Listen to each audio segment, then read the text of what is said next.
The Uptown Condominiums on North Orange Avenue in Orlando, Florida, was a modern luxury apartment block that promised residents complete safety. And they all had the latest state-of-the-art gizmos in place to keep that promise. Video surveillance cameras, digital key codes for each unit, access cards, 24/7 security guards. But on the evening of October 17th, 2015, 27-year-old Sasha Samsudean would be found dead in her apartment. There was no sign of forced entry. The cameras didn't spot anyone suspicious, and the security guard never let any strangers in. So, what had killed Sasha Samsudean, and how? You will be shocked to know who actually killed Sasha. Sasha's friend, Anthony Roper, was livid as he tried Sasha's number for the umpteenth time and got no response. Nonetheless, the 30-year-old mechanical engineer was not too surprised that Sasha had not been able to make it to brunch. The night before, she looked like she had drunk a lot, but he didn't think it would get her hungover. Anthony decided to leave her to sleep in, but as the day wore on and with no response to texts or calls, Anthony started to worry that Sasha might be seriously ill. Finally, around 7 p.m., he rallied two of her other friends to go with him to check on her at her Orange Avenue apartment. When they got to her door, they knocked and hollered, but got no response. One of them went to the garage to check if her vehicle was around. Sasha was supposed to attend a baby shower that day. Maybe she had already left. But when they saw her car, whatever relief they had turned to concern when they looked into the car and saw that the present she was supposed to have taken for the shower was still there. Apprehensive, they called the police and filed a missing persons report for Sasha. Where was Sasha Samsudean? What happened to her that night? Sasha was born in New York, and her family would later move to Florida, where Sasha and her brother attended Seminole High School in Sanford. She was a bright, fun girl with an infectious personality and quickly found a home with the dance team. Sasha graduated from the University of Florida and started managing the social media accounts for Pearson and was a public figure for a real estate company. She soon moved into a high-end downtown apartment in Orlando. At 24, she won her first executive award and had gone on to win many more. Sasha was also a tireless volunteer and dedicated her time to supporting causes that supported education and animal welfare. Yet, as hard as she worked, Sasha knew how to cut loose outside office hours. Every other weekend, she went bar hopping with friends across Orlando's numerous pubs, bars, and restaurants. October 16, 2015 was no different. Sasha's friends told officers they had met at a bar to watch an Orlando City soccer game. After their team won, they went to the Attic, a popular nightclub in downtown Orlando, to continue drinking. Sasha had left after midnight. Her friends weren't sure if she was going home or to another bar, but they didn't think anything of her leaving on her own. A lot of the time, they would split up and then meet back up, but that was the last time any of them would see her. Sasha never came back. Officers of the Orlando Police Department arrived at the complex and were led to Sasha's third-floor apartment by Stephen Duxbury, the apartment security guard. Immediately they got in, but were hit by the strong smell of bleach. But besides that, there was no sign of forced entry or a struggle. Nothing looked out of place. The smell of bleach was strongest in her bedroom, but nothing seemed amiss. An officer's eyes were drawn to the comforter on the bed when he noticed some locks of hair and a hand sticking out from the comforter.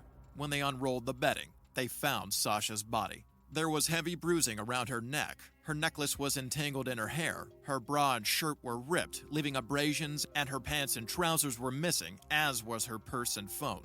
It looked like a vicious assault turned robbery that ended in a murder.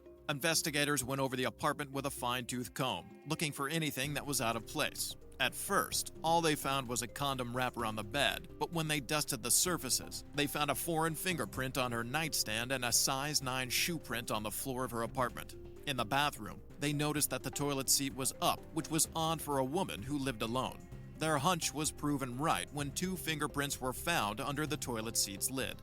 When the autopsy results came back, they told a gruesome tale about the 27-year-old's final moments. She had been savagely beaten and raped, after which her neck was strangled so tightly that her larynx was fractured. The medical examiner also mentioned that Sasha's body smelled strongly of bleach. Whoever killed her had poured bleach around her to destroy any evidence. But it did not destroy all of it. Male DNA was found around her neck and chest. There were no suspects to test the DNA against, and although the complex had over a dozen security cameras that could be useful in catching the killer, They were stored off-site, and it would take some time for it to be recovered. So investigators started by questioning the guard on duty, Stephen Duxbury. If anyone had seen anything or anyone suspicious, it would be him. Stephen said that Sasha had returned to the apartment in the early hours of the morning in the company of 2 women. She was trying desperately to put her code in but kept getting it wrong. He had approached her to get her ID to let her in, but learned she didn't have any on her. As was the security policy, he couldn't let her in, but he noticed that she was quite drunk. Not long after another resident had gotten back and put in his code, Sasha was able to follow him into the building. Some minutes later, she returned asking him for help. She couldn't remember the key code to get into her third-floor apartment and didn't have her key fob. She thought it was in her car in the garage and asked him to follow her to check, but it wasn't. As they were headed back, she said she suddenly remembered it and headed back to her apartment, and he had gone back to do another sweep of the apartment, with a promise to help out if she hadn't got back in when he had returned. But by the time he passed her floor, he didn't see her and was convinced she made it safely. But he had gone nowhere near her apartment. During the conversation, investigators noticed that he had some injuries on his forearm, including a bite mark, but Stephen brushed it off. The investigators' suspicions grew, and they asked him to show them the shoes that he wore to work that night Sasha was killed. Stephen showed the officer a pair of sneakers. They were not a match.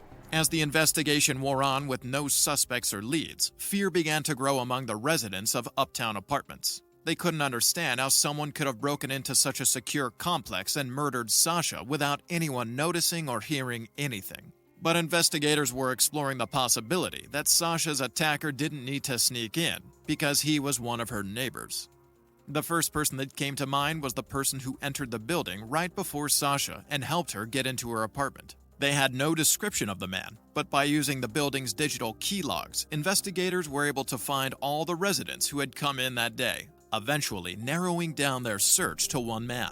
He told detectives that he remembered Sasha. He had seen her outside the apartment when he returned. He noticed that she was wasted, but when they got in, had gone directly to his apartment by himself. The man agreed to be swabbed for DNA. The results came back and he was dismissed as a suspect. The investigators began questioning all other residents in case any of them had seen Sasha. One man reported seeing her walking the corridors. She had looked out of it but assured him she was fine. Sasha's upstairs neighbor, Clayton, told detectives that he had seen Sasha and the security guard walking in the hallways while he was doing the laundry, but nothing much else. With potential leads drying up, investigators went back to where Sasha was last seen, the Attic nightclub.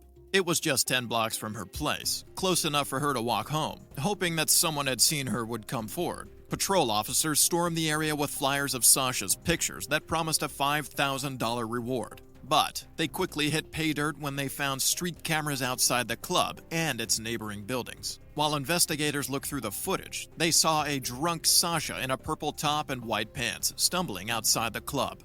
She soon ran off and disappeared from the frame. The next time she appeared, she was with 2 women. Seconds later, Sasha got into a vehicle with the women and they zoom out of frame. Officers showed the pictures of the women to Sasha's friends, but none of them knew who the women were. Hoping the public could help them identify the 2 women, police put out pictures in the news. It didn't take long for both women to come forward. They were Haley Mesmore and Julia Goff, and they had only met Sasha that night.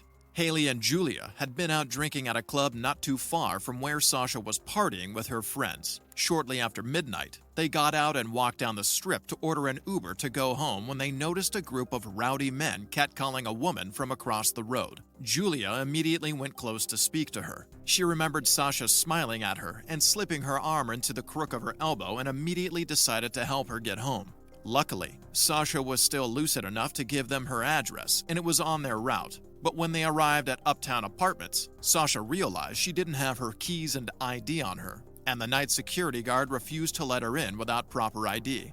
The woman tried to cajole him, even showing where Sasha's name was written on the call box. The guard admitted that he had seen her around the building before, but without her ID, he couldn't let her in. So Haley and Julia waited and waited, determined to see Sasha go in before they left. Eventually, another tenant came into the building and he remembered his code. As he went in, Sasha was able to scurry her away and after him. Satisfied that Sasha had gotten in safe, the 2 women had gone on their merry way with no idea that she was about to be murdered. Because there was no sign of forced entry into the apartment and the nature of the attack, detectives decided to look at the people closest to Sasha. Sasha's last text message was at 5:12 a.m. to someone called Ben. There was also her ex-boyfriend, Taylor. Perhaps a lover's tiff gone very wrong. Both men were brought in for questioning. They denied any involvement and supplied alibis. Eventually, their DNA ruled them out as suspects when it returned as not a match. With nowhere to go, the case started to go cold. Just in time, though, the CCTV footage from the apartment arrived, but the cameras did not cover the entire building. They just focused on the stairways and near exits, leaving a lot of the building without monitoring. Nonetheless, investigators began sifting through the footage of all 15 cameras. Around 1:46 a.m., Sasha is spotted heading to her apartment. A man, who turned out to be a concerned resident, asked her if she was okay. Sasha replied that she was, and the man disappeared from the frame. At 2:06 a.m., she was spotted again, this time running and making quite a lot of noise in her flip-flops, then she disappears out of the frame. She pops up on the camera 19 minutes later, but this time, she is not alone. She is with the security guard, Stephen Duxbury. Both of them are smiling as they walk down a stairwell to the garage on the first floor, just as he had said earlier on in the investigation. The two return from the garage 20 seconds later. At this point, Sasha was bumping into walls, noticeably drunk. Then they disappear off the frame. It was the last time she would be seen alive. So far, the footage was corresponding with everything Stephen had said.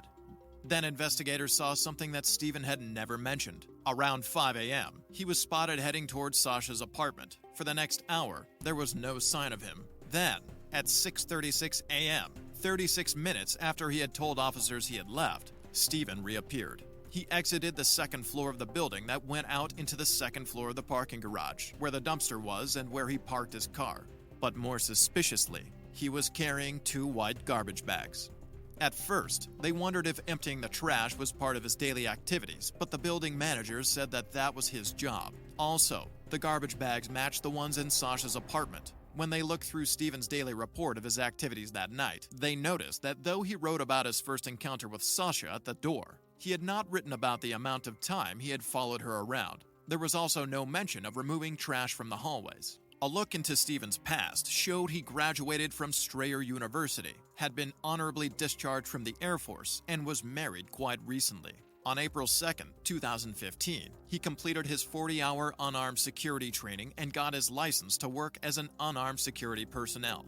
Soon after, he was hired by Vital Security and Investigations after acing all background checks.